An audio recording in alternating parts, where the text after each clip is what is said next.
महाराष्ट्राचे मुख्यमंत्री माननीय देवेंद्रजी फडणवीस यांच्याकडून माहिती देण्यात आली आहे। महाराष्ट्र राज्यातील सर्व मुख्यमंत्री लाडकी बहीण योजनेतील लाभार्थींना 8 मार्च जागतिक महिला दिनाच्या दिवशी मुख्यमंत्री लाडकी बहीण योजनेतील लाभार्थ्यांचे पैसे जमा होतील सांगितले होते। त्याचप्रमाणे काही अडचणी निर्माण झाल्यामुळे काल ज्यांना पैसे खात्यावर जमा झाले नाहीत, आज पुन्हा त्यांच्या खात्यावर पैसे जमा होण्यास सुरुवात होणार आहे। तरी सर्वांना पैसे भेटून जातील। कुठल्याही मुख्यमंत्री लाडकी बहीण योजनेचे पैसे बंद होणार नाही। उलट आम्ही महिलांसाठी दुसरी योजना आणत आहोत। कुठल्याही बातमीवर विश्वास न ठेवता, कुठल्याही पक्षाचे विधान वर काही चुकीच्या माहितीवर विश्वास न ठेवता बिनधास्त मुख्यमंत्री लाडकी बहीण योजनेचे पैसे कायमस्वरूपी मिळणार आहे। यामुळे आपण घाबरून जाण्याचा कुठलाही प्रश्न नाही आणि तुमच्या कुठल्याही फसवेगिरी होणार नाही याची काळजी मी स्वतः घेत आहे।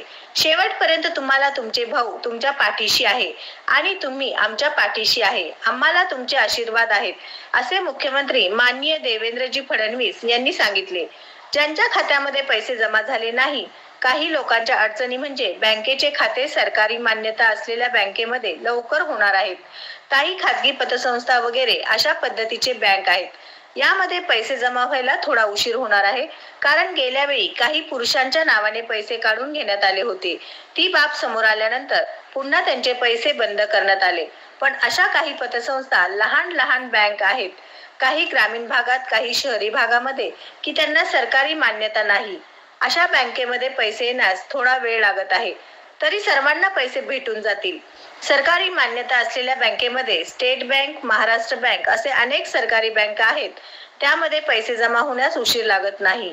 जे पतसंस्था, खाजगी बँक आहेत, यामध्ये पैसे येण्यास थोडा उशीर होईल, असे माननीय मुख्यमंत्री देवेंद्रजी फडणवीस साहेब यांनी माहिती दिली। सत्यविजय न्यूज, मल्लय्या स्वामी। सत्यविजय न्यूज चॅनल संपादक मल्लय्या स्वामी। या चॅनलला लाईक करा, शेअर करा, सबस्क्राइब करा।